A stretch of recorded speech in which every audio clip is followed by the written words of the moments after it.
Okay,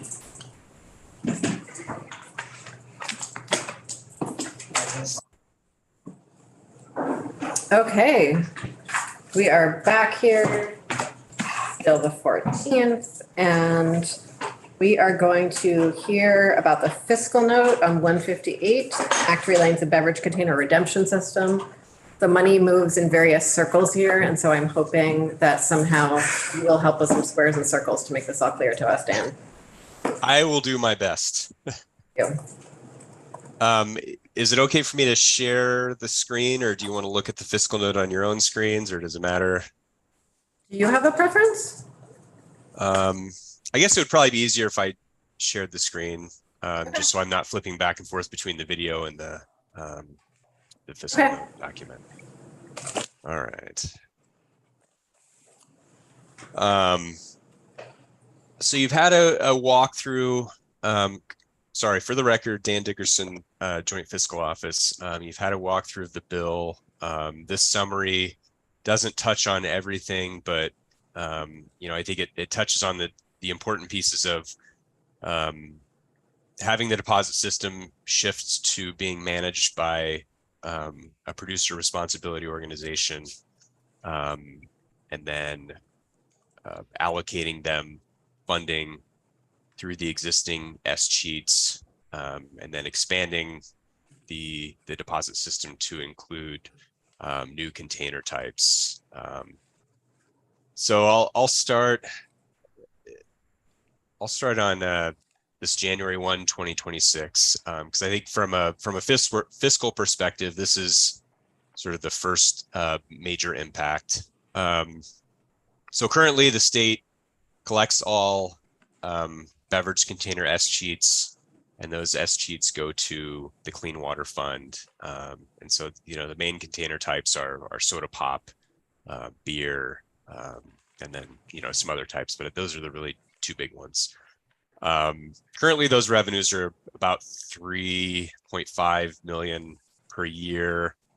And so starting January 1, 2026, half of that revenue would, instead of going to the state, would go to a producer responsibility organization, and presumably that's to help them get off the ground and begin managing the collection system. So that will go for about a year, basically under the existing system. So whereas those funds that currently 100% go to the Clean Water Fund, the Clean Water Fund would only get 50%. So definitely a hit to the Clean Water Fund for that 1 year period. Now, starting on January 1, 2027, this new mix of container types are thrown into the deposit system. So bottled water, wine bottles, bottled water would be the 5-cent deposit. Wine bottles would be subject to a 15-cent deposit.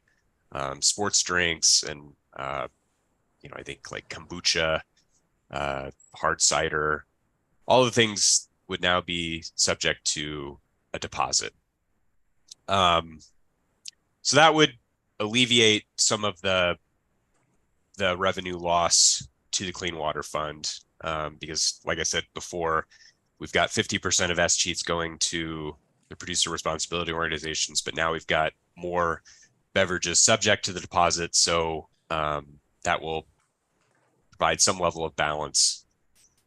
Starting in January 1, 2028, we now have these goals for container redemption, and so, or we would under H158.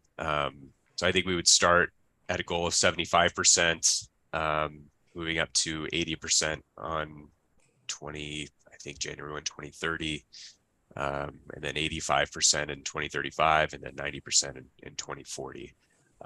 If the Secretary of A&R determines at any point starting on or after January 1, 2028 that we are not meeting those goals, or we haven't met, if we haven't met those goals in a 2 consecutive year period, then the beverage container deposit rates would increase.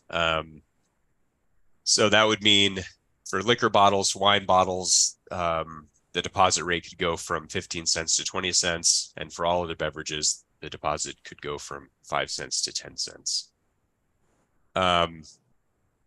July 1, 2031, all S sheets would go back to the state. So the producer responsibility organizations would no longer retain any piece of the S sheet revenue. 50% would continue to go to the Clean Water Fund, and then that I guess new 50% would go to the Waste Management Assistance Fund. And then this is less relevant to the Revenue Committee, I think. Well, it might be of interest to some people, but on or before January 15, 2025, ANR would be required to submit a fairly detailed systems analysis report on the beverage container system to the House and Senate Natural Resources Committees. Excuse me. So fiscal impacts. First, I'm going to touch on the Clean Water Fund. So as I noted, starting 2026, Clean Water Fund loses 50% of the revenues that it's currently collecting under the current bottle bill. But then on January 1, 2027, these new beverage containers are added to the mix, which should offset some of that loss. And so my analysis essentially shows that in fiscal year 2026, which January 26 is about halfway through that year, S-cheat revenues to the Clean Water Fund will be down about $725,000 from what I call base year projected revenues. So that's really FY24, FY25.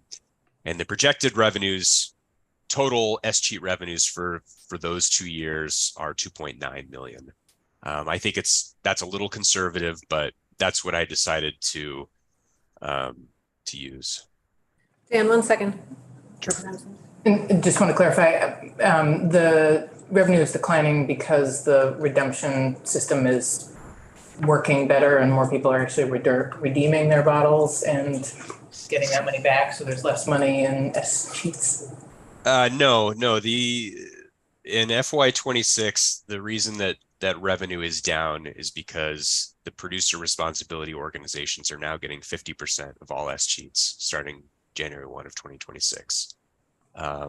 So currently the Clean Water Fund gets 100% of S-cheat proceeds. And on January 1, 26, that will no longer be the case. It would only get 50%. So for about a half of fiscal year 26, the Clean Water Fund is only getting half of S-cheat revenues. Okay. FY27, this for the first half of the year, so July 1 through December 31st, it's basically the same as that latter half of FY26. The bottle bill has not yet expanded, and so the Clean Water Fund is getting 50% of proceeds under the existing bottle bill system, so soda, pop, beer. And then starting January 1st, the deposit would begin to be applied to the new beverage types: bottled water, wine, kombucha, hard cider, so on and so forth. But because that deposit would only begin on January 1st, and the deposit initiators are only required to report quarterly, most likely the new S-cheat revenues from the new container types would not be reported until April or May of 2027. So for most of FY27, the Clean Water Fund would continue to be down somewhat significantly from like what I called base year revenues, and again, that's just because the upside from, I guess, from a revenue perspective for the Clean Water Fund, the upside from expanding the bottle bill wouldn't really be felt until towards the end of the fiscal year, and that's just due to the reporting of when the deposit initiators would report what the redemption rate is and what the S-cheats are. So fiscal years 28 and 29 are when we would have a full year under this sort of expanded bottle bill. And so while I project S-cheat revenues to the Clean Water Fund will continue to be down, it's much less on an annual basis than than these first 2 years that are proposed under H158. One thing I do want to note here is that I think in FY28 is the first year, or sorry, I think the housing bond, the housing bond that is partly paid out of what proceeds that would have normally gone to the Clean Water Fund will be paid down. I think that's about $1 million that would go to the Clean Water Fund, but is going to pay off the housing bond from that bill that was passed in, I think it was 2017, 2018. So that would be paid off in FY27. So in FY28 under current law, about $1 million would be back in the Clean Water Fund. So that's unrelated to this bill, but I thought it might be helpful context, because while you do see under my projection, the Clean Water Fund is down 420,000. If that $1 million comes back in, then it would be helpful to the Clean Water Fund. Wait 1 second. And I'm sort of holding my breath waiting for when we get to page 5, because that makes more sense to me than some of this other stuff, but Representative Meslin. Yeah, thank you. Maybe I should wait for page 5 too. Exciting in there. So I understand that transportation bond, these are transportation infrastructure bonds, Dan, that we're talking about, and so this looks good so far as it goes, I guess. I'm a little alarmed at the revenues down in the Clean Water Fund for a couple of years, but if we were to do transportation infrastructure bonds again, as we may very well need to do, then the Clean Water Fund will be down again. Then If what I was the get last this thing you right. said? I'm not sure where transportation comes into this. Well, we can come back to it, Madam Chair. Okay. Maybe it does. And It's history. okay. It's just transportation's Gonna be short in a while, so. Okay. Okay. Do you have a scheme that I am missing here? We don't have to come back to it. I would love if you drew out the connections for me. Transportation bonds opened a different discussion that I've been wondering that we might okay. have here. So we'll just put Okay. that on the burner here for a Who little bit. mentioned transportation? He said. He said housing bonds, but. Oh, housing bonds. my fault, ladies and gentlemen. I was off on a different rabbit hole. Dan, did you say housing bonds? I did say housing bond. But I didn't understand that. Can you connect the housing bond thread for us, Dan? Yeah, so a few Sorry, years ago, none of us have done this for a week and we've all forgotten how. Well, this. I got everybody off on it. so a few years ago, I can't, it was 2017, 2018, I think. The General Assembly passed a bill authorizing, I think it was roughly 35 million of housing bonds to be issued to begin to address the housing crisis. Yes. I think those bonds required, I want to say 2.5 million per year to service to pay down the bond over the life. I think $1.5 million of that is coming from the general fund. I think I'm not completely sure, but I do know that $1 million of that is coming from the Clean Water Fund through it's the property transfer tax surcharge. So the first $1 million of that surcharge is peeled off to pay down the housing bond. So once that bond is paid off, which I believe is the end of FY27, that $1 million should, under current law, flow back to the Clean Water Fund, which the reason I noted that was because, my projection showing that the Clean Water Fund is down from the S sheets in FY28 and 29. But if that $1 million is coming back from the housing bond, that would ameliorate some of that decrease from peeling off S sheets to send to the producer responsibility organizations. Does that all make sense? Yes, thank you. Okay. Wait, Representative Bodie. Do you have the figure on what we're supposed to be spending every year to clean water in the state?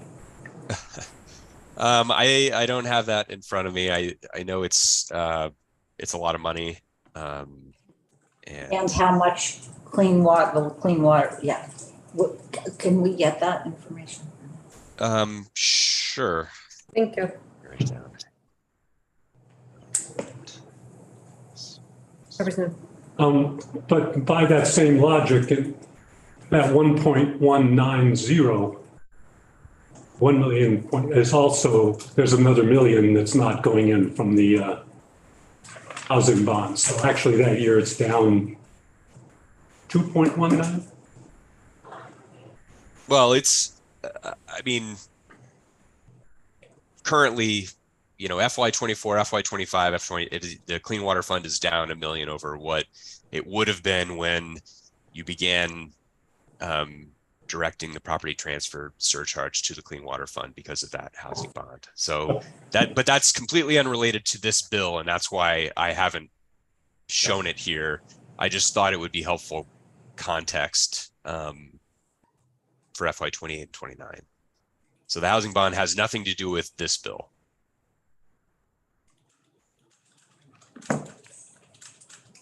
Representative Andrews, and then Yeah. One quick Clean Water Fund question, which is, do you have a figure of how much money sits in that fund? I believe in the past few years, the annual revenues have been in the high 20 millions, 26, 27. Most of that is, I believe, the property transfer surcharge.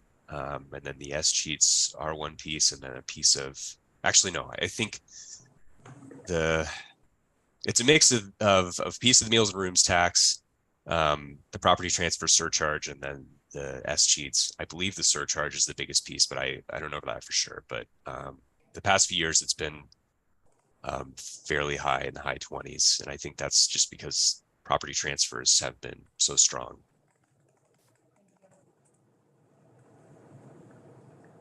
back to you, Dan. Okay. So in a future year, July 1, 2031, once the producer responsibility organizations are fully running, H158 will direct that 50% that would be going to the PROs back to the state to be deposited in the Waste Management Assistance Fund. So starting in FY 2032, the state would once again receive all S-cheat proceeds. And that would be S-cheats under the existing bottle bill, and then S-cheats under the expanded bottle bill that's contemplated in this bill, in this legislation. 1 second. Sure. I just wonder if you have any details about what the Waste Management Assistance Fund pays. I don't, but I can get those for you if you'd like. Thank you. Yes. I suppose somebody else along this bill's travel would be sure that our promise to the federal EPA to stay off the naughty list wouldn't be jeopardized. I would also assume that the committee that originated this bill is paying attention to that, but I know that Representative Odie is also very mindful of that, and it does. We have asked Dan to let us know how much money we need to be spending there. And I have a comment on that Yeah. at the appropriate time. I mean, let's finish Yeah. understanding the whole thing. I'm still very excited about page 5, so let's wait till we get to page 5. Okay. So sounds like you guys are pretty interested in page 5, so maybe I'll just go straight to that. I'm not going to do the whole thing for all the details. I just felt like finally it all came clear to me when I got to page 5. So I just want people to be patient until page 5 is really what I'm asking for. But I would like you to take us through the whole fiscal note, Dan. Thank you. Okay. So this background section is really broken up into, as far as the revenue is broken up into 3 main pieces. The first piece is the expansion of the bottle bill. So this bill is proposing to expand the number of beverage types that are subject to the deposit system. And so, given that there's probably always going to be some level of that material that will not be turned back into a redemption center, there will be more S-cheats coming into the state through the expansion of the system. So I've noted here what under the current system, what revenues have been from S sheets. So FY21 is about 3.15. Last year was 3.55. We're on track for about the same amount in FY23. So it'll probably once again be about 3.55. The Clean Water Board, as part of its budgeting process has projected those S sheet revenues to be about 2.8 million for FY24 and 25. For my projections, I used a base of 2.9. So it's still, I think both of those estimates are probably a little bit lower than where it'll actually end up, but I didn't want to stray too far from what the Clean Water Board is using for its budget. But they're also using, it was like 2.810333. I just wanted to use a round number or a rounder number, so I rounded up to 2.9. So so yeah, the number of beverages is expanded. I guess one important note I want to make here is, I've done some searching for good quality data to provide an estimate to you for what this expansion would do. I think the data that I've used and that I used last year when H175 moved its way through the General Assembly is a 2313 report that was at least put out by DEC. I think they had a consultant do the report, but it has some estimates for if you expand the bottle bill to include non-carbonated, non-alcoholic beverages, and then also if you expand it to include wine, how many containers are you bringing into that stream? It's a 2013 report, so I'll acknowledge right off the bat that it's dated, but it's Vermont specific data that I think it's helpful, and also this was before we started collecting S sheets, and it had actually a pretty accurate estimate for the number of beer soda containers that are sold in the state. So I thought with that, it was worthwhile to at least, pay close attention to it. The only other state that I could, in my research for this bill, the only other state that I could find that published that was sort of easily accessible data on sales of different types of containers, glass, plastic, aluminum, was California. And if when I scaled their numbers to Vermont, for the plastic, they were much higher than what this 2013 report shows. But for aluminum and glass, which we sort of had a decent handle on because of we're now collecting S sheets, it's actually much lower. So I was inclined to use it to scale my numbers, but then once I discovered that they're pretty far off for beer or for aluminum and glass, I decided to just stick with the 2013 and not scale it using anything else.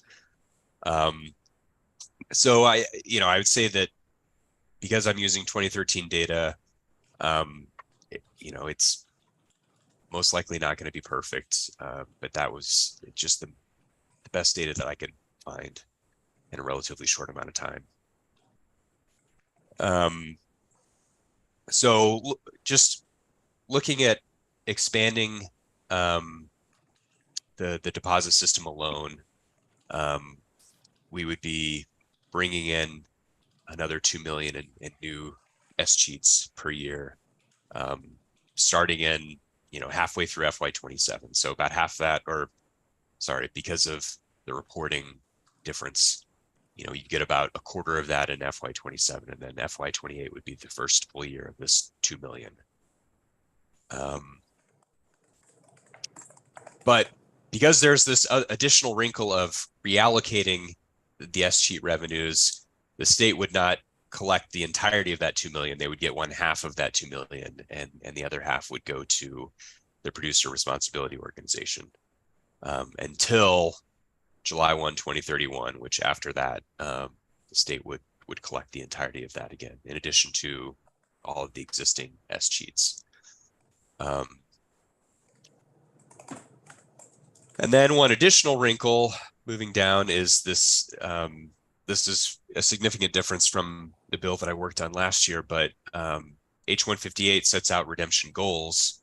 And if those goals aren't met, then the deposit would go up. So I will just note that the redemption rate that I assumed for my analysis was 75%. And my analysis runs through FY 2029. I believe by 2030, we would have to be, per this bill, we would have to be at 80%, or else the deposit would increase. So if we hit the 80%, what would that mean? It would mean that revenues to the Clean Water Fund would be down from, at least from my estimates that I provided for FY 29, because more people are redeeming their containers. But if we didn't hit that 80% mark and the deposit rate increased, then that would mean that the Clean Water Fund revenues would probably go up, because each S cheat would result in double the revenue that it would otherwise. But obviously that would also mean that we're not meeting the redemption goals that we've set in law. So I guess there's a downside and an upside to that. But just to note it, I won't really touch on A&R costs, although I guess what is relevant to the committee is the bill does contemplate allowing A&R to bill back their administrative costs to the producer responsibility organizations. I know that bill back authority is something that this committee has been keen to talk about in the past. So I just do want to note that A&R would have that authority in this bill. And then page 5, the table. So and sorry, are there any questions on what I just sort of flew through? Yeah, I guess it's probably more of a policy question about the insufficiency of the bill back. Okay. Well, So never mind. okay. Excuse me. So line 1 here in this table, what I've called base year, this is where I've sort of projected what FY 24 and 25 revenues from S-cheats would be. And those revenues would fully go to the Clean Water Fund for those 2 years. So my projection is a little bit higher than what the Clean Water Board has used for its budgeting. But it's mostly just because I wanted to have a rounder number. And I still think that my number is probably a little bit lower than what will actually come in. But I'm trying to be somewhat conservative. So 2.9 million is the base number for S-cheat revenues. So starting in FY 26 in January 1, 50% of S-cheats would be retained by a producer responsibility organization. So what would happen? Well, the Clean Water Fund revenues for the full fiscal year would drop by about 725,000 from that base year revenue. And that 725 would instead go to the producer responsibility organization. So total S-cheats are still 2.9, but now the PROs are keeping 0.7 million of that, and then the rest stays in the Clean Water Fund. January 1, 2027, new container types are subject to deposit. But because of the reporting system that is currently in place, the PROs, or the deposit initiators, which I think it would be the PROs, but maybe in some cases it would still be a distributor manufacturer. Anyways, the deposit initiator. Last sentence you said. Dan, can you say that sentence again? So starting January 1, 2027,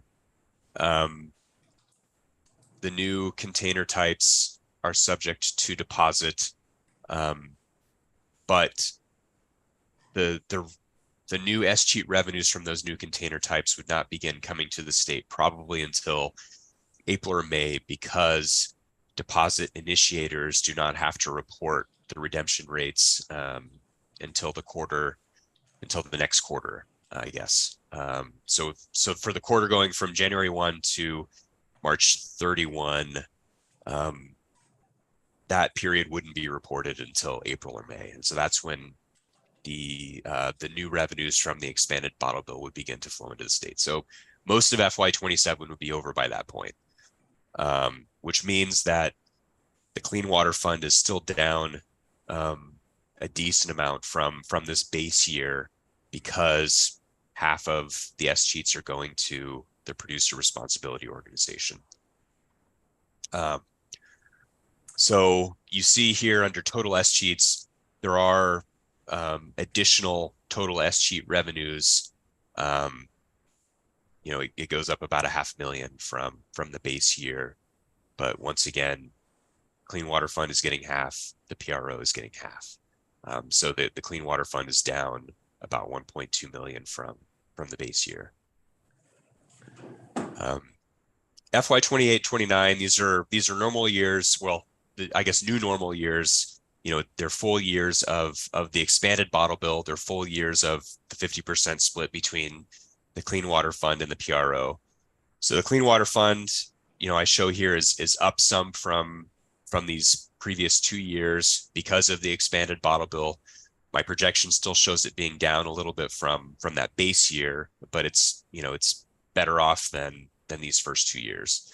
And then the PRO is collecting about $2.5 million. And then in that year, FY 28-29, what is the difference between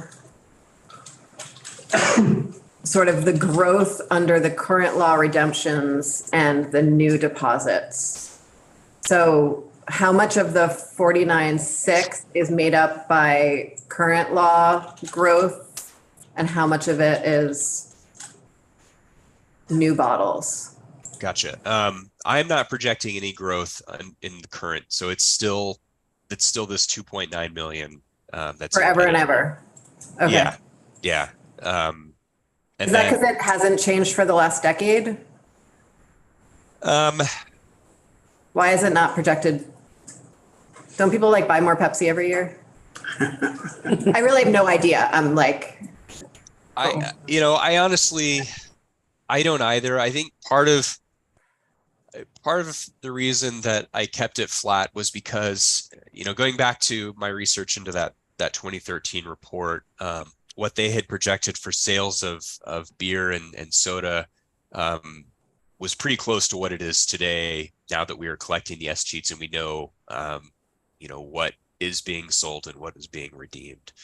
So that shows at least that realm to be relatively flat, just going off of the 2013 report versus what we're experiencing today now that we're collecting S-cheats.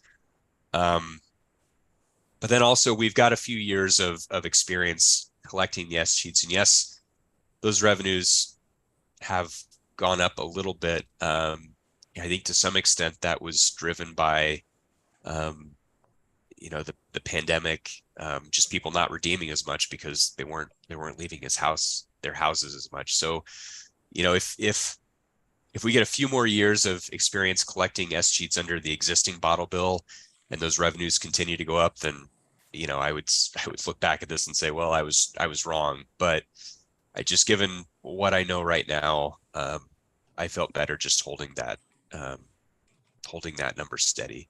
Okay, so the growth in S-cheats when this is fully implemented can be totally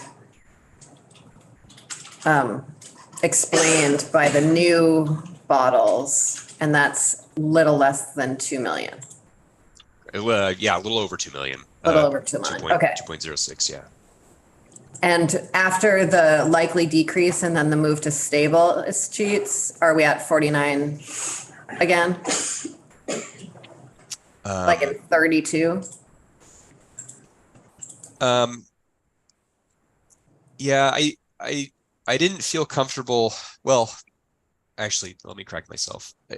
I didn't want to project out that far because this new wrinkle comes in where in somewhere in the FY 2030, 2031 range, the A&R secretary can begin looking at the redemption rate and either saying, we're below where we need to be, so the deposit needs to go up, or we're at where we need to be, which means we're collecting fewer S cheats because the redemption rate is higher than what I've projected, up to that point. So as I noted, my redemption rate assumption is 75% for these new container types. By this time frame, the 2030, 2031, we either need to be at 80% or the deposit's going to go up. So either way, that's going to affect those S cheat revenues.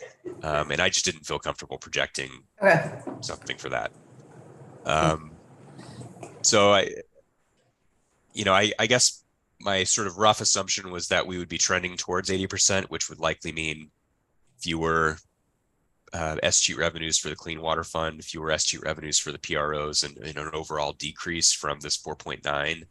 But I don't know that for sure. I mean, maybe the redemption rate will remain flat at 75, which means the deposit's going to go up.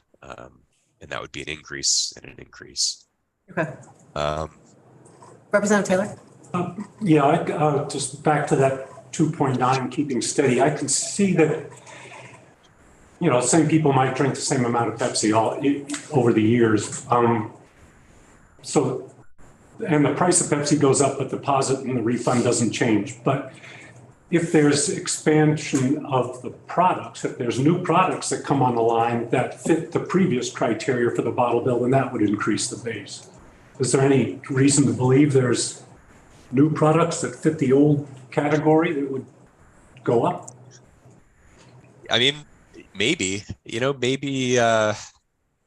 Pepsi will come up with some nifty new product that everybody loves. I don't know at this point what that product would be.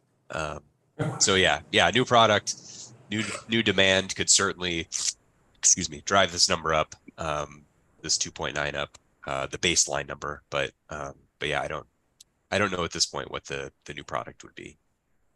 The new mixed drinks kind of products that come in cans, do those fit the old or the new?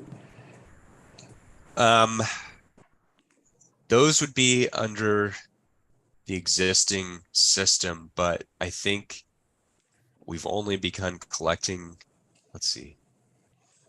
I think those were previously subject to the 15-cent deposit, which would have gone a different way. That would have been under the Department of Liquor and Lottery. I think they might be subject to 5-cent deposit now, but I don't know that that's, if I go back up here to, sorry if I'm making people dizzy, to this FY23, maybe this is starting to peak into this number. I don't know exactly when the deposit changed for those, what is it, ready to drink? That is what we call them, yeah. Okay, yeah. So I think that's starting to come through in 23, but I don't know when exactly that deposit changed. Okay. We'll do personal research on this matter.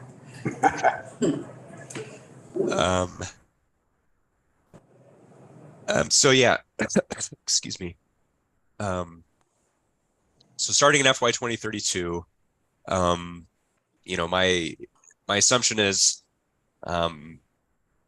something probably is going to happen here in the 2030 to 2031 range, but then by 2032, I guess it would be a little more stable. But the big change is that the PROs no longer get any of the SG proceeds. It all goes to the Waste Management Assistance Fund. So, my assumption roughly is the Clean Water Fund is relatively stable, but the Waste Management Assistance Fund is obviously up a lot. And so that's for the state as a whole, that's an increase. PROs are down, and overall it's stable because we're not making any changes to the container types, no changes to, or at least my assumption is no changes to the deposit in this time frame. So that's sort of why I just roughly put stable, increase, stable. Hopefully that makes some sense. Excuse me.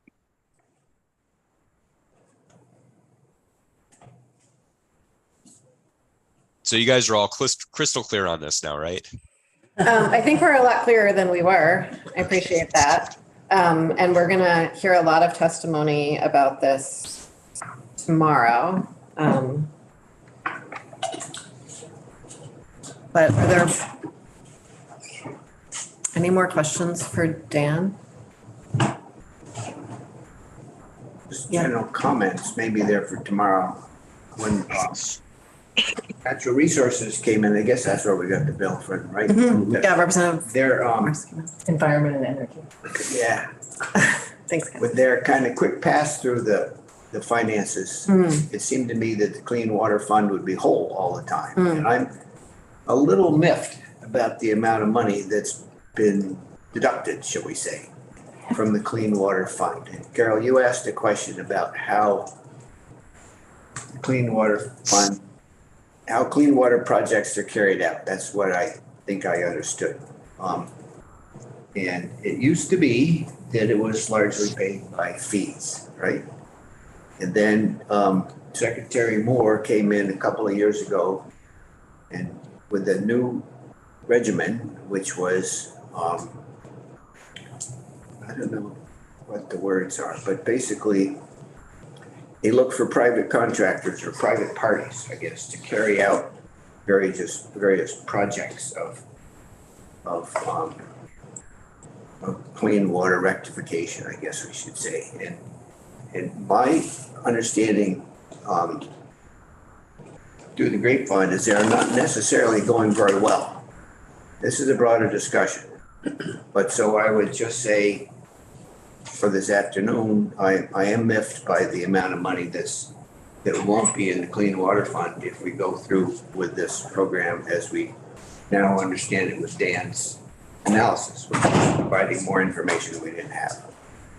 I imagine there's a way, but I don't know what that way is yet, but to make sure that the PROs have some sort of incentive to build out their redemption capacity and keep the Clean Water Fund whole, and then figure out something for Waste Management Assistance Fund down the line that maybe doesn't match exactly this mechanism Closer. now.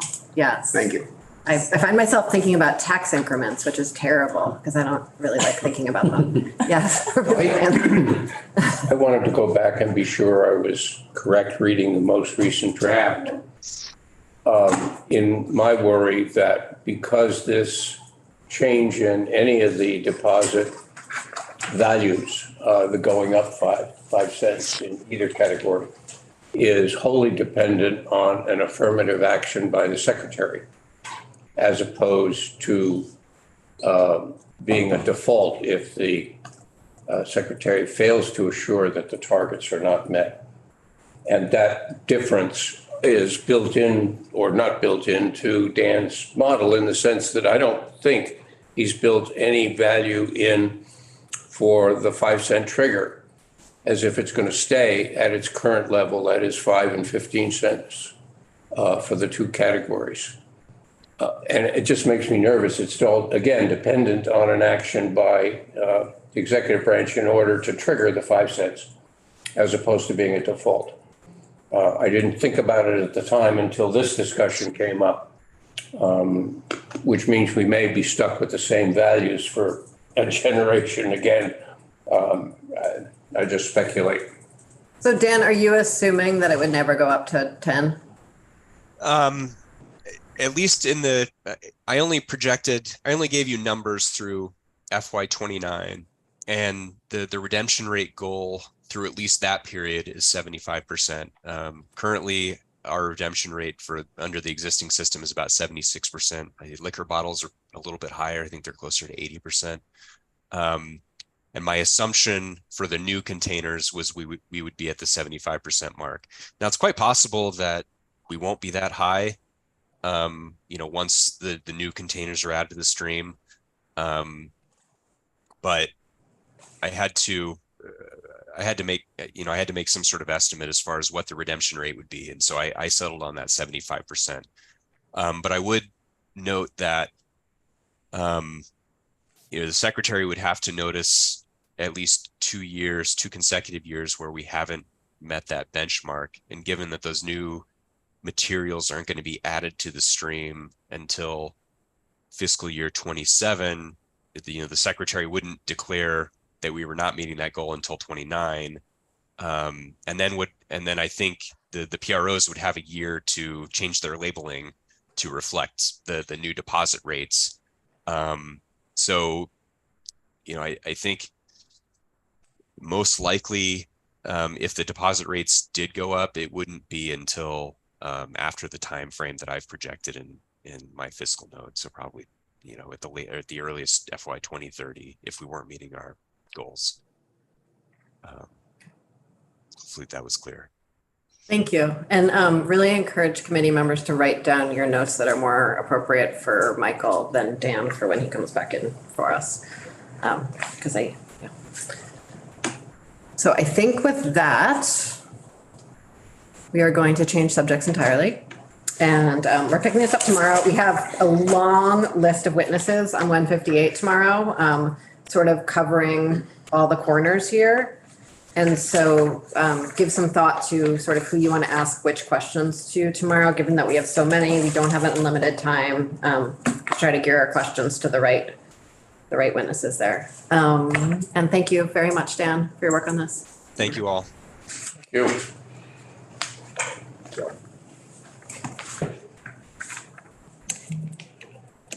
We are now going to talk about school food. No, we're not. We're so ahead. What's happening in my agenda? That's right. No, you're right. You're right. Oh, I never changed my watch for daylight savings time.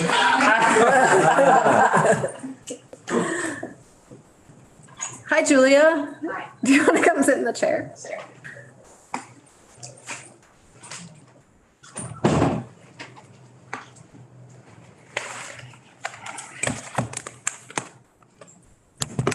I feel so much like you've taken us through a fiscal note on this yet, but you haven't really, have you?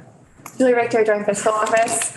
I think that you've heard me say everything that's in the fiscal note, but I have not officially presented a fiscal note. Well, let's do it then. Thanks. Okay, do you want me to share my screen? Yes, please. Okay. Oops. Oh, I lost you. Yeah, sorry about that, Saoirse. Let me try again.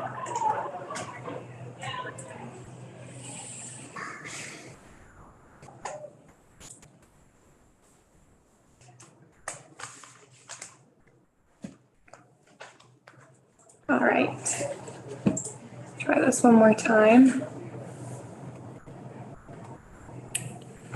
That's a question. It's a bigger question. There are schools that right now qualify for free for universal meals to be served. Is that correct? Yeah, so big picture, our current school year, there is universal meals for all schools in the state because of last year. Prior to that, there was the COVID-19, I think it was a couple of years of funding from the federal government. So all schools could receive universal meal funding from the federal government. And then when we go back before that, so back to 2019, which was really the last time that we were pre-universal meals, there were most schools, in fact, I think all but around 2 or so were participating in the free and reduced lunch program. And depending on the income of household of children's families, they qualified to pull funds from the federal government. There are some schools, and there are 2 different programs really that participate, that draw federal funds for meals. That's the community eligibility provision and provision 2. And so depending on the income proportions within those communities, there's certain schools that are able to pull sufficient funds to cover all meals in the school. So it's like a universal program in that specific school, but it's not a universal meals program in the sense of what we're talking about now, because that really depends on the income eligibility of the school. And then pre-pandemic, were there some schools that offer universal meals even though they didn't qualify for federal dollars and were paying for that out of ed fund money? Yeah, so there were schools that were offering universal meals. That was a school district decision, and that was being included in the school budget of that school district. You'll recall those spending decisions. That impacts the education spending for equalized pupil, which is that factor that locally adjusts the homestead property tax rate. So my last part of that is, what happens now with the community eligibility and the Provision 2. provision 2? Couldn't read my notes there for a second without my glasses. What happens to those funds? Can those schools still pull those down and use them that way and alleviate the burden on the ed fund or the universal meals, or what? That's what we're about to get into. Yeah, so I'm wondering what happened. great. The quick answer to your question is yes, those federal funds are still coming down to the state. And I can walk through in more detail how that plays out in the fiscal note. That would be helpful. Thank you. Sure. So, any other questions? Okay. So, the fiscal note is also available on the committee page under my name. And this fiscal note is talking to the recommendation as it came out of the House Committee on Agriculture. So H-165, this is the universal school meals. And as I did mention, a lot, if not all of this, you've heard me say, but now it's really in a fiscal note form. So I will go pretty high level, but feel free to ask any specific questions. So to recall, the bill creates ongoing state funding of school meals, breakfast and lunch to all publicly funded students at no charge to students or families. The cost of this universal meals program will be borne by the education fund, and this is dollars that have been appropriated as categorical aid. Currently, as the bill is drafted, as it came out of the House Committee on Agriculture, it does not have an appropriation for fiscal year 2024. So then moving into fiscal impact, JFO estimates this bill will cost $29 million from the education fund in fiscal year 2024. And as the committee will recall, absent any other changes in policy, this means that the base homestead yield and or the non-homestead tax rate will need to be adjusted to account for the cost of the program. So, moving into background and details. I've just focused on the sections that have a fiscal impact. So section 2, this mandates that each public school provides daily breakfast and lunch to attending students at no cost to the students or families, and requires approved independent schools to provide meals to students attending on public tuition. So as you may recall, we're estimating a range. We're putting it at estimating for next year, fiscal year 24, $29 million, but the range being 26 to 33, and that depends on a number of different factors. Those factors we've spoken about, that refers to the percentage of students who are eligible for free and reduced lunch and breakfast through the federal free and reduced school meal program. So that gets to your question, Representative Odie.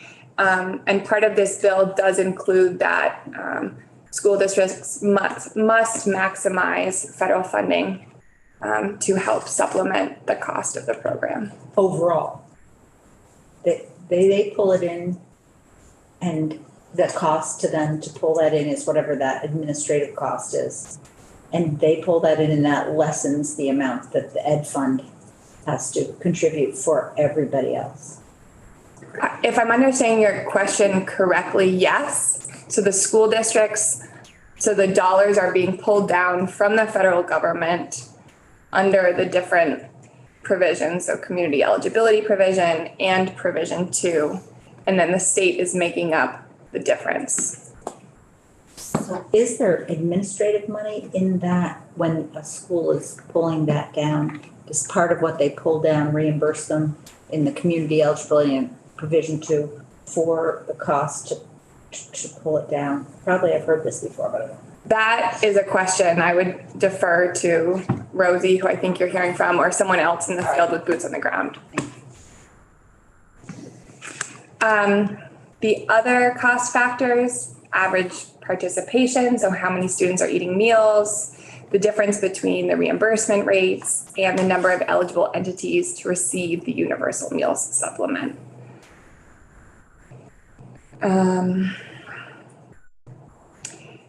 And so then moving on to section 3, unless there's any other questions about that so far.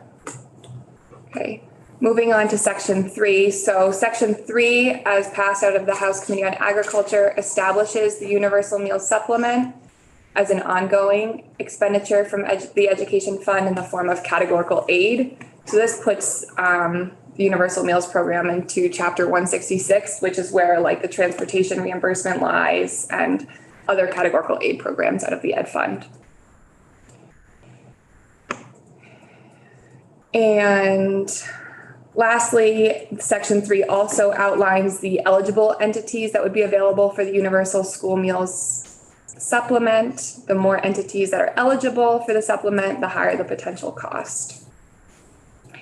So this includes public school districts and nonprofit pre-qualified private pre-kindergarten providers. So that wraps up the fiscal note. I'm happy to talk in more detail. This table here in the appendix outlines the range of costs and the assumptions that went into that cost range. Representative Bodie? Do we ever, I see you're very carefully, you've noted that it would be either from the non-homestead or from the homestead or a combination of the two. Have we ever paid for anything out of non-homestead instead of homestead in the past? So it's a great question. It really is a policy decision. And because of the way that the Ed Fund works, you know, we've got all of these revenue streams that are coming into the education fund and then all the expenditures that are flowing out of the education fund. So I'm not aware of a specific example where only the homestead or only the non-homestead was raised to account for a program. But it's all going kind of into the same pot and then out of that pot. Now I understand. I just wondered if historically there was anything that maybe somebody in this committee has seen where that's happened before. I'm not aware of anything, but I will defer. Thank you very much. Representative Brannigan? This is sort of a similar question. Somebody along the way made this decision about the preschools to include them in our food costs. Do we know how much that is? I don't need to know who made the decision because I probably would have voted yes. But how much is that? Yeah, so we're not sure because there's all of these factors at play in terms of how people will respond over time. But we estimate, the ultimate maximum would be about 5,000 students. So that would be 2 million, but included in this cost estimate that I'm presenting today, the 29 million, for that inclusion of these pre-qualified, I forget the exact term, but these pre-K providers, between 250,000 and 500,000. Not so much money. There's a little range there. Okay, but that answers my question. And Rosie, who's testifying in a few minutes, can explain a little bit more about the particular early care and ed programs that would qualify for this and some of the reason why they wound up getting included in the bill. And there are a number for them to qualify, there's a number of steps sort of along the way, like they need to be nonprofit, they need to be state approved, and then they need to be part of a public school food authority.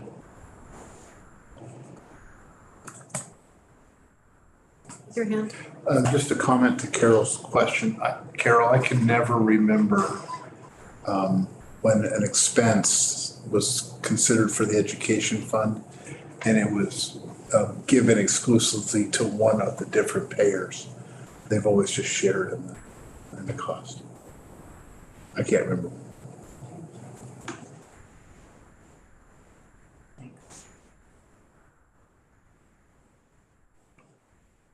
Anyone else? Okay. Thank you.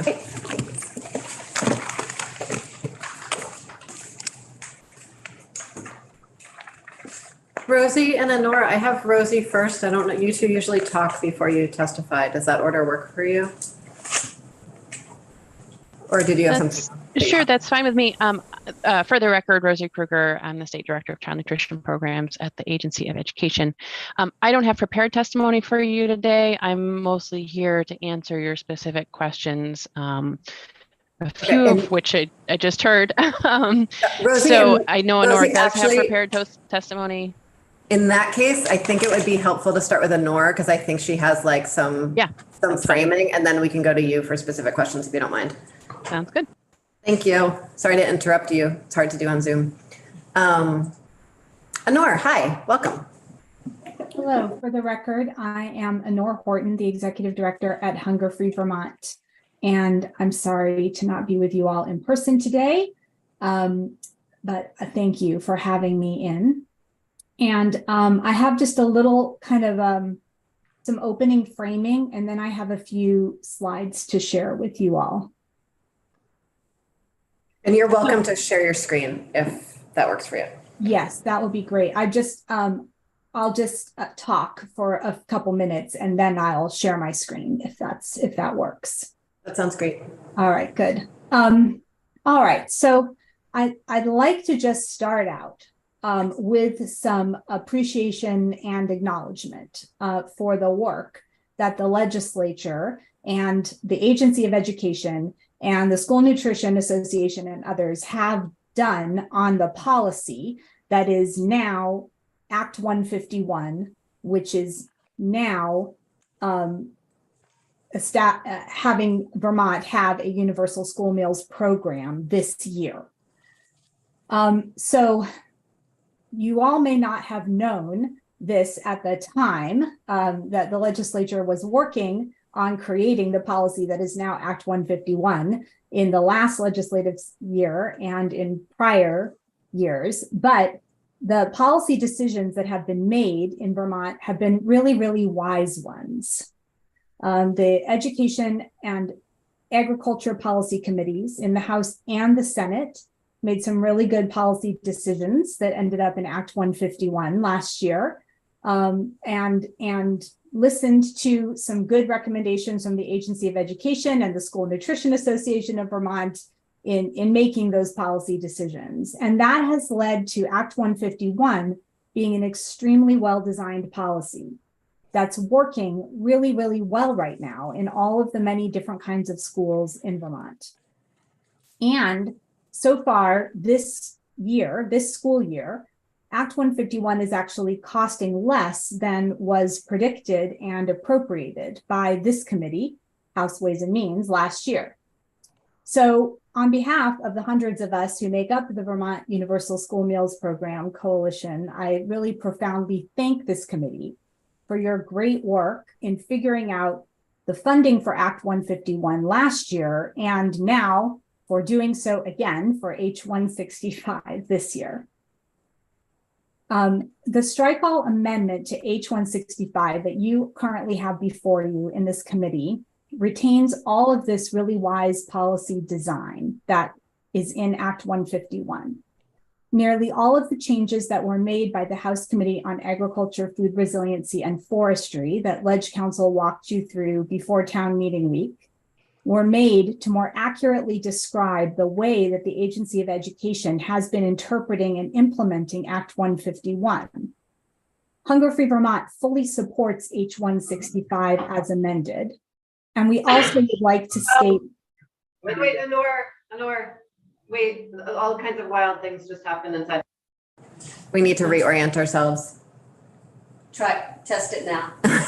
I'm sorry. It wasn't you. Twice, just Okay. blacked out. Are we still live? Actually live? Yeah. Okay. Back to you. Okay, great. So, Leave the room.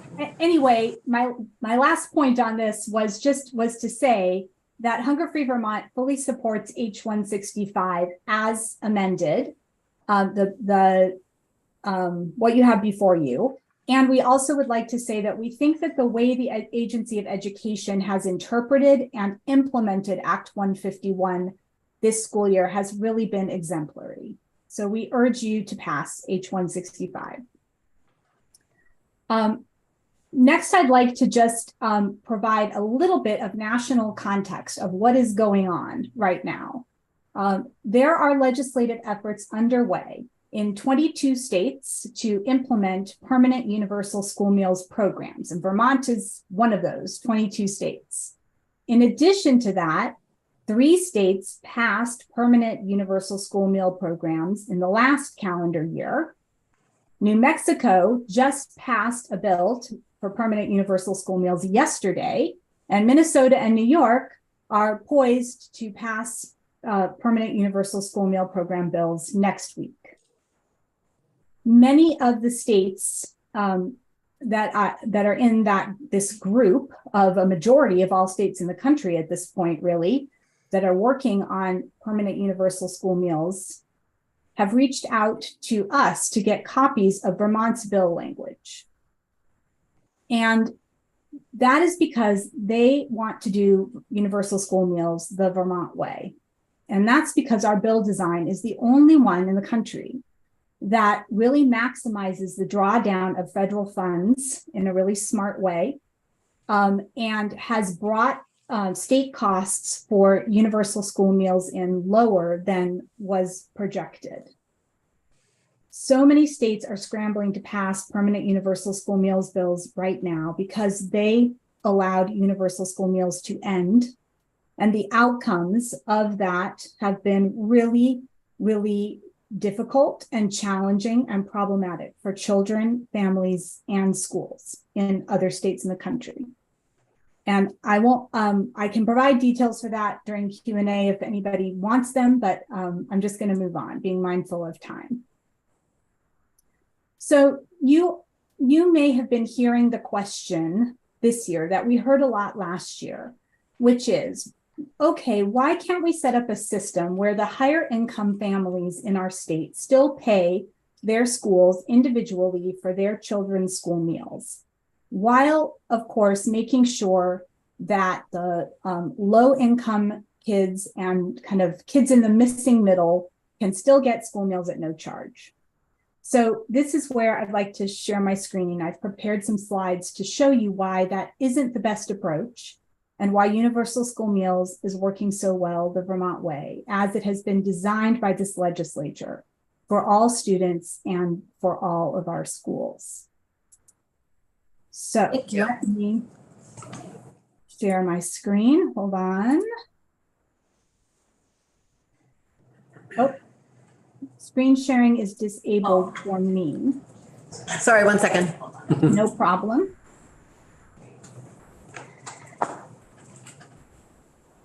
You should be able now. No, I am not. Might have enabled Rosie and not Nora. Okay.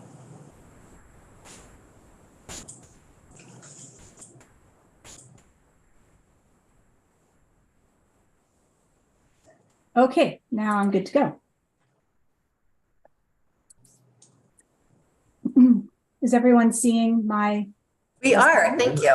Okay, good, great.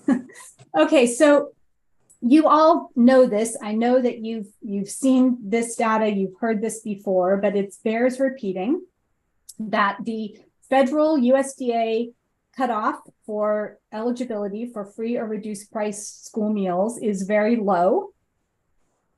So this shows you 2 different household configurations, 2 parents and 2 kids, and 1 parent with 2 kids.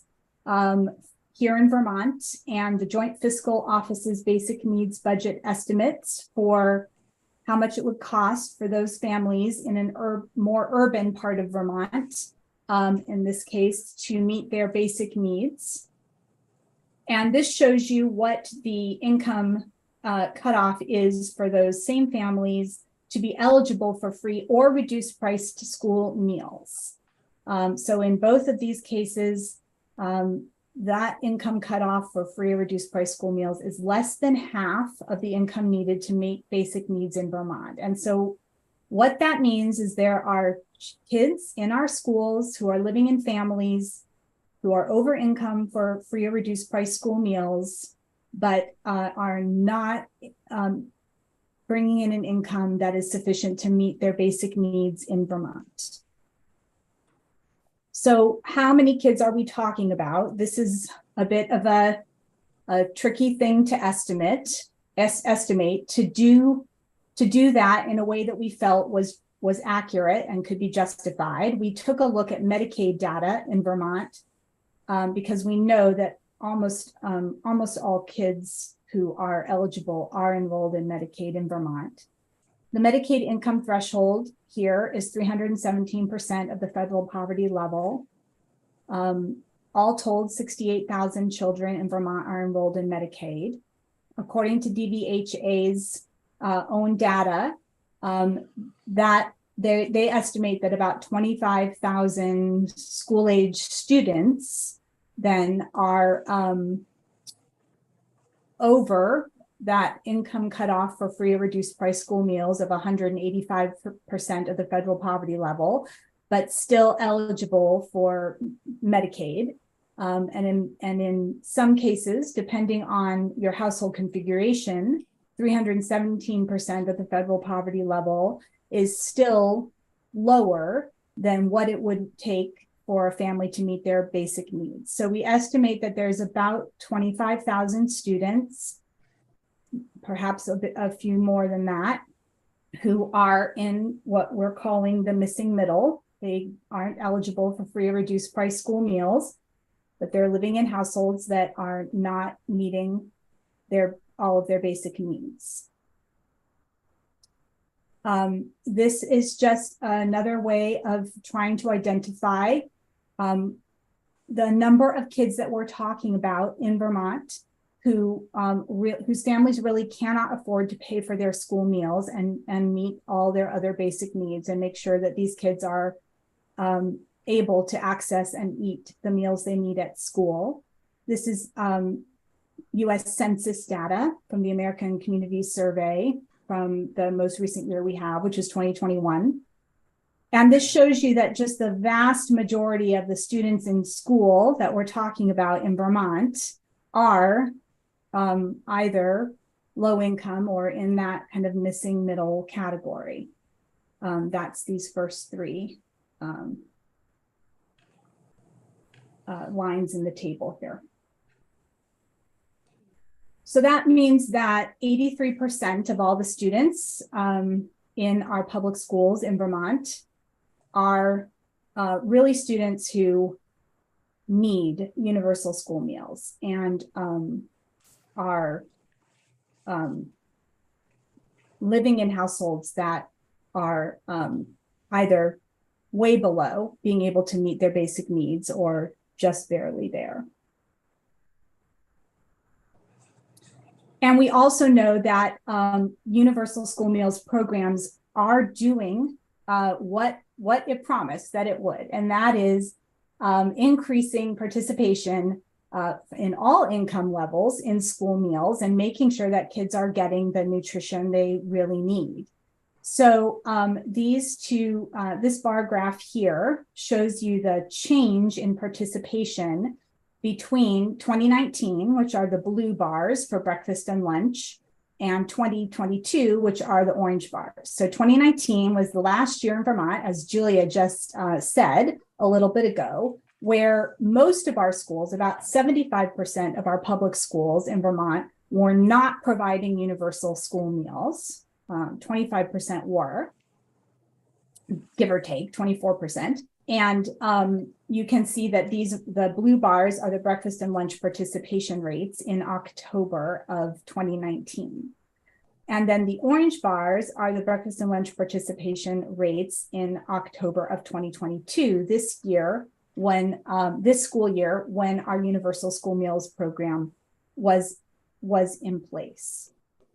And you can see the significant increase in participation there. And in fact, these are the highest statewide participation rates in breakfast and lunch that we have seen under kind of normal program operations in Vermont.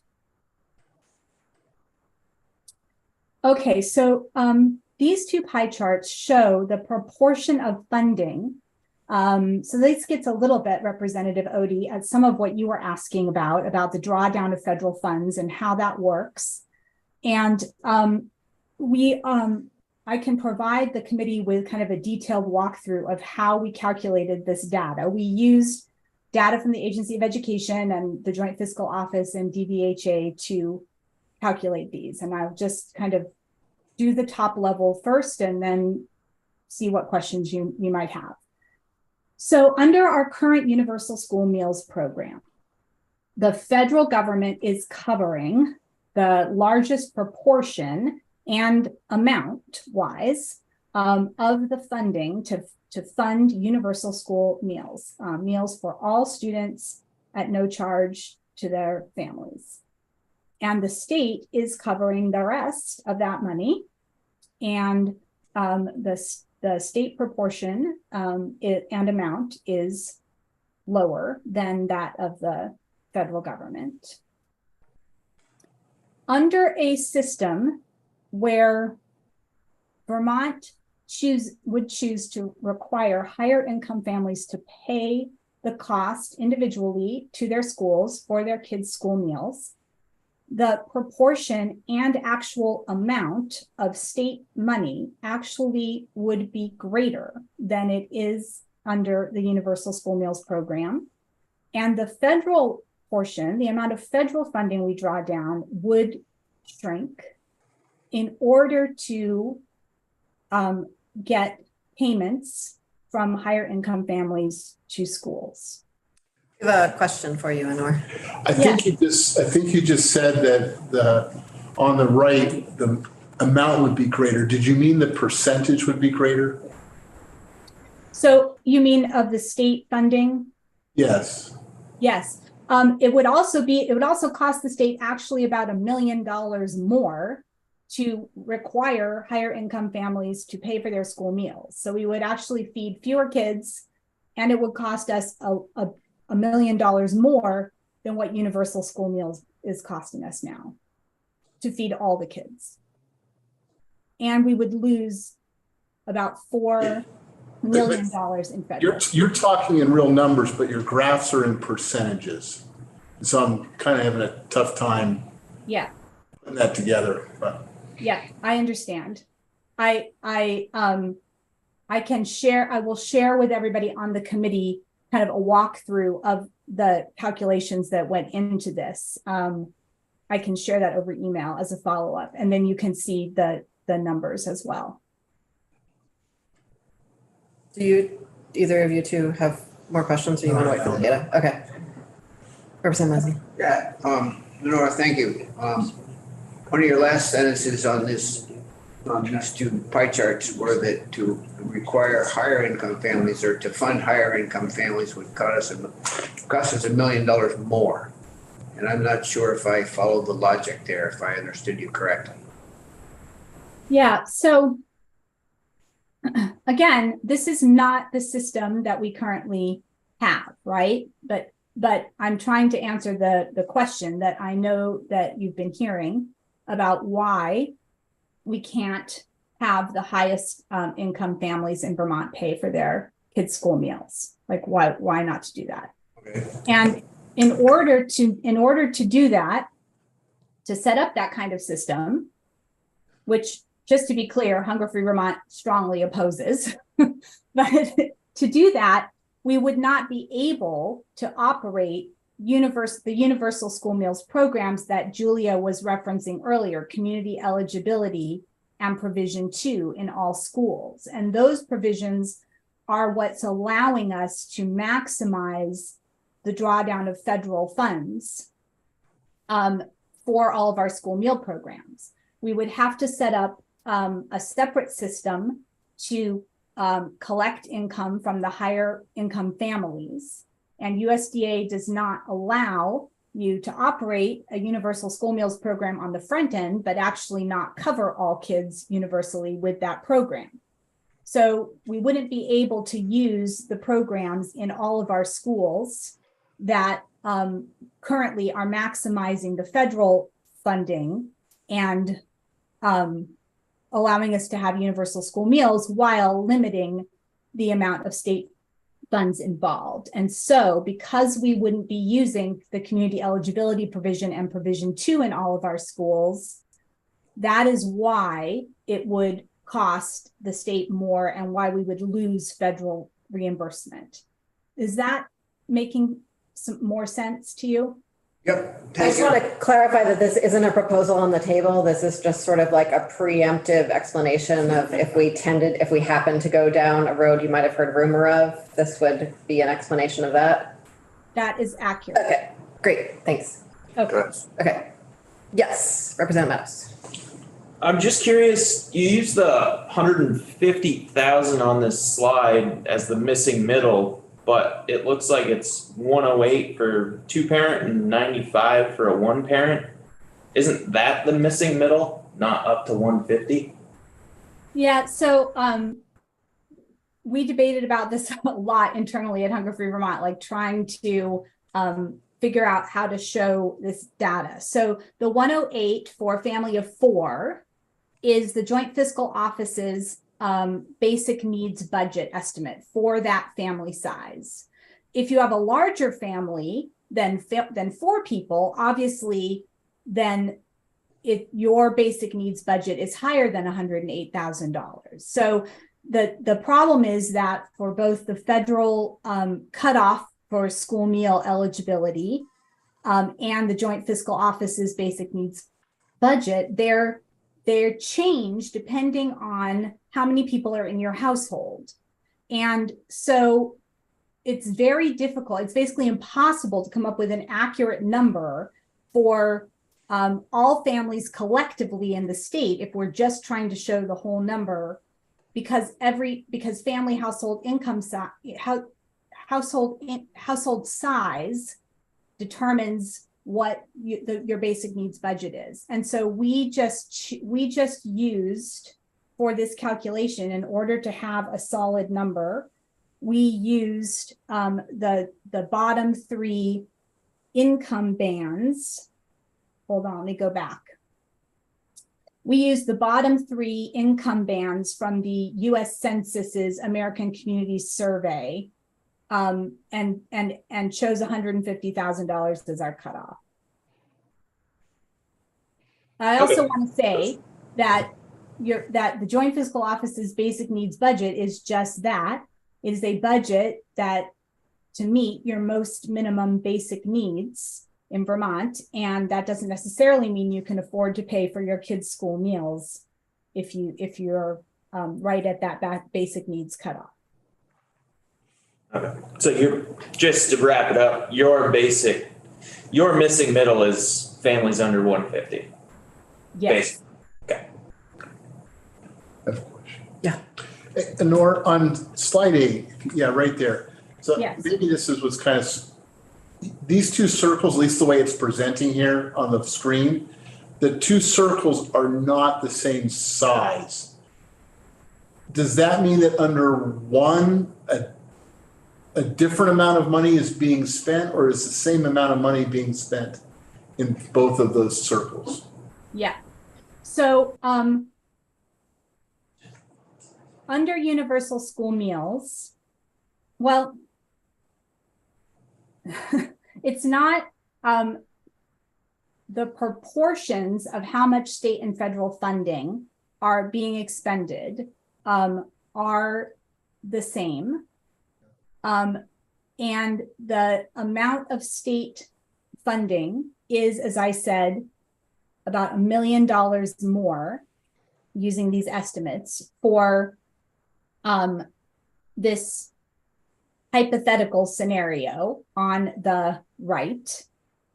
But more money overall is going into school meal programs under the Universal School Meals Program because the federal funding is so much greater.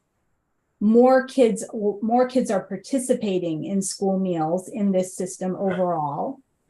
And so the federal reimbursements are greater. So this pie overall is a larger amount of money flowing into school meal programs from the federal government than this pie chart. Okay, thanks. I just wanted to understand whether that size meant anything. Yep. And I think we're looking forward to your follow-up documents on this. I really appreciate the high-level overview, and then some of us like to dive into the table. So thanks for meeting. And I will provide that. Yes. Thank you. Just, yes, back to you and your slideshow. Oh, I'm almost done. Okay. So I just also want to point out that using what we know about participation in school meals when school meals aren't universal, and this is because of stigma and students who can't afford to pay or who are embarrassed to participate in a school meal program when they know it could mark them as a low-income kid. We would have much lower participation in school meals under this hypothetical situation, as we did before we had universal school meals. So we could expect a drop in participation of about 33% for breakfast and 20% for lunch based on what was happening pre-pandemic and pre-universal school meals program in Vermont. Schools would have to have a way of identifying students individually in the cafeteria.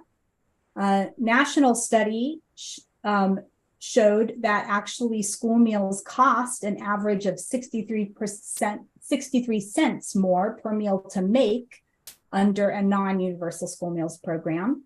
And we would again have to deal with families who did not pay their school meal program bills, and in this case, state bills. And we would have school meal program debt, and we would have a much higher administrative burden because a new category would be created and schools would have to collect and manage that information somehow. Under our current Universal School Meals Program, we're seeing that participation is rising for students of all income levels. But according to the Agency of Education, so far this year, the data that they have, that schools have reported so far this year, participation is higher, proportionately higher among low-income students, free and reduced price eligible students under this Universal School Meals model. Than it is for higher income students, and that's what we predicted, and we're excited to see. And you note from JFO's presentation that they're predicting that participation will increase further in coming years, and that's what we predict and hope for as well, because that is the point and promise of a Universal School Meals Program, is that all students are accessing healthy meals. We can eliminate cash registers from the cafeteria. We can support schools in buying and serving more local food, and we can reduce administrative burden for school districts and for the Agency of Education. So, to sum up, Universal School Meals program is working, and it's working really well. And it's the only way that we can really eliminate stigma for low-income students and for all students in our schools. We can eliminate unpaid meal debt to school meal programs.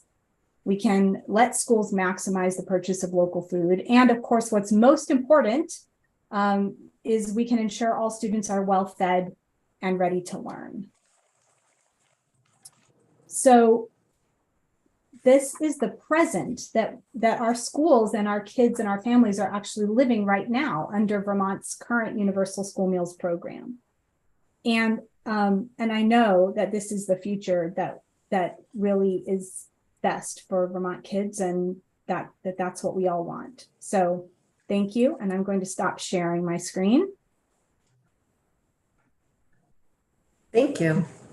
Anyone have any questions? Representative Brannigan and then Odie. So am I correct that we can expect, Madam Chair, that follow-up data, the numbers, not just percentages, the numbers? We'll get that perhaps tomorrow. Nor, when do you think you'll be able to get that to us? Yes, I'll be able to send that when we're finished here today. Okay, thank you. Representative. Well, maybe I should wait for Rosie because that'll be administrative burden on the schools. Okay, great, thanks. Thank you, Anor. I imagine we'll see you again and really appreciate hearing from you today. Thank you for having me in. Rosie, my first question is, can you explain this preschool thing to us? Sure. Thanks. So we're actually talking about a very small number of childcare centers. These are childcare centers that are not for profit and that have a pre-K program, a state-approved pre-K program where they're receiving Act 166 funds for pre-K students for up to 10 hours a week. And USDA regulations allow those programs, because they have a state recognized pre-K program, they allow them to be part of a larger school food authority. And once they are part of a larger school food authority, they are subject to the same requirements as any school within a school food authority, which means that they need to provide access to the school meals programs to all of the enrolled children, including the kids who are younger than pre-K. So we've had a long-standing, just a handful of these programs in the state where a public school food authority, that's a supervisory union or a school district, has taken on these programs as a site, as they're allowed to do under the federal regulations.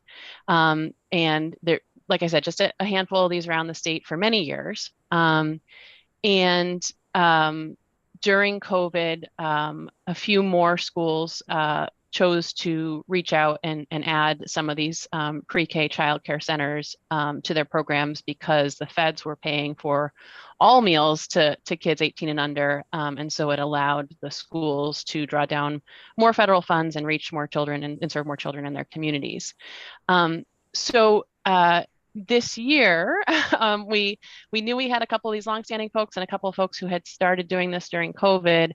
And we realized after Act 151 had passed that we didn't have any direction from you all about how to handle these locations. They're not independent schools, they're not explicitly public schools, but they're under a public school food authority. So we made the determination that because they were under a public school food authority, we were going to consider them to be part of the public school food authority and apply the same rules and operational requirements that we're applying to the public schools under Act 151. And so when the House Agriculture Committee was reviewing H165 this year, we made the recommendation that they figure out how they wanted us to actually handle these locations and provide explicit guidance as to whether we should either exclude the locations from participating in universal meals and receiving the universal meal supplement completely, or whether you wanted us to fund the publicly tuitioned students, which would be, frankly, many of the students because of all those students receiving the Act 166 funding, the pre-K funding, those students would all be considered publicly tuitioned, or whether you just wanted to go ahead and cover all meals at these locations, including the younger children, et cetera. Knowing that if you didn't include those children, the school food authority would need to come up with another source of funds to cover the cost of those meals to those kids. So can I just make sure I'm understanding? So yeah. If we decided not to fund those preschool kids under school food authorities, those school food authorities would still be basically required by the feds to be providing food to those preschool kids in order for them to draw down federal funds? They could choose to kick the child care center out of their school food authority to stop providing meals. So there's nothing, we don't require them to include those child care centers as part of their school food authority, but they are allowed to under the federal regulations. So they could decide, if we're not getting these additional funds from the state, it's, we're going to kick them out of our school food authority. If that was the case, the child care centers could choose to participate in our child and adult care food program, which is a federal program for child care centers. However, that program doesn't have any sort of universal meals option. So it's all based on child income, and it's pretty administratively burdensome. We've actually lost a number of providers recently because of the administrative burden. So most of the public schools who are doing this probably would make the decision to remove those programs. Alternatively, they and the program together would need to find a non-federal source of funds to cover the remaining paid students in the child care center if they wanted to draw down the state funds and the federal funds.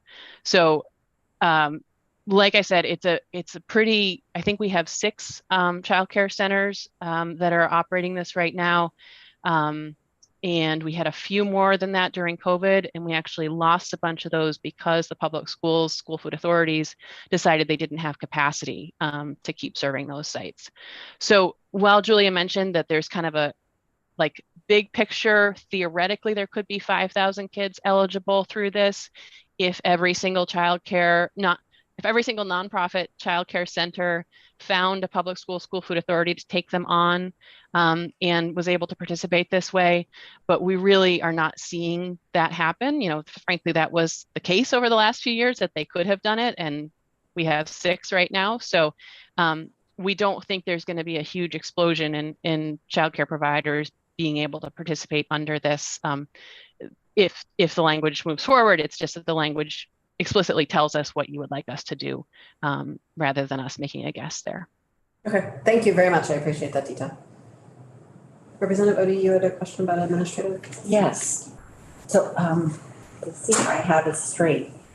The schools who now qualify for all meals from the feds under Provision 2 and community eligibility, they must continue to do the work that it takes to continue to draw down those funds. So is there any administrative part of that to offset the administrative costs for those? For that is one part of my question. The second part is, overall in the whole state, what do you think the administrative burden is to continue to draw down the federal funds and so forth? Sure. So actually these 2 options, the community eligibility provision and Provision 2, those 2 options are meant to reduce the administrative burden. So the other option is a paid program where you're collecting applications and charging some students. And so Provision 2 and CEP are meant to reduce the administrative burden compared to a paid program. And that's why USDA has offered these programs in the past. And so the administrative burden for CEP is definitely a lot lower of all the options. And so all the schools that are able to participate, are eligible to participate in CEP, are participating in CEP, and Act 151 and H 165 give the agency the authority to require that that any schools who could be eligible for CEP participate in it if they wish to draw down the state funding. And so for those schools, it's really significantly reducing their administrative burden. The ways that it's doing that are that in a CEP school, rather than collecting free and reduced meal applications, we're basing the claiming numbers just on the students who are directly certified for free meals. And that's direct certification is when we match the students to students in households who are receiving 3 Squares Vermont or Reach Up, or have been identified as participating in another program. So we're finding out from some entity other than the family that the student is eligible to participate. And so we take the school's percentage of directly certified students as of the spring, and we multiply that by a multiplier of 1.6, and the school, result is the percentage of meals that are eligible to be drawn down at the free rate, and then the remaining meals are drawn down at the federal paid rate, which still does provide some federal reimbursement. And after that, the school just needs to count the total number of students who are eating. They don't have to track individual names of students, and they never have to collect any applications. So that is a real reduction in administrative burden. Provision 2 is a reduction in administrative burden compared to a pricing program, but it does still, it's a little more administratively burdensome than CEP. And unfortunately, not all of our schools are eligible for CEP. So the remaining schools who aren't eligible for CEP are participating in Provision 2. And again, Act 151 and H165 give the agency the authority to require the schools who aren't eligible for CEP to participate in Provision 2 if they want to draw down those state funds. And so under Provision 2, the school has to collect free and reduced meal applications in the first year of a 5-year cycle. Of a 4-year cycle. And so they make a big push to collect applications, and that happened this year. The agency assisted with a big statewide Fill the Form campaign, and we really tried to support schools in collecting applications. That was made more difficult this year because the meals have been free for the last 3 years. So normally when you're starting a Provision 2 cycle, you're coming from a pricing program and families are used to returning applications. And often when you're starting a Provision 2 cycle, you actually charge for meals for the first month in order to incentivize families to return applications. None of that was the case this year because we were coming off of 2 years of meals being free and paid for by the federal government. So you do have to collect applications the first year. And in that first year, you have to track specifically which students are eating, free, reduced, and paid. And that's what creates your claiming percentages. And then the subsequent 3 years, you don't collect applications, which is the real administrative savings. And instead, you just count the total number of students who eat, similar to CEP, and you apply those claiming percentages from your first year to the subsequent year totals. And so in years 2 through 4, you don't have to collect applications, and you also don't have to count children by their individual status. So in general, universal meals is quite an administrative savings for schools, and that's why folks were doing it prior to COVID. In addition to the benefits of being able to feed more students, was to gain these administrative savings. So nothing that you're doing through H165 it negates any of that. It allows for all of that that's possible to take place. Thanks. Any questions from anyone else on the committee? Good. Okay. Thank you very much, Rosie. Appreciate it. Thank you, and Nora. We are, if anyone has other witnesses they want to hear from on this bill, please let me know. I think we sort of touched on it in various times through the first half of the session, but say the word as we finish it up this week. And with that, we'll see everyone tomorrow morning at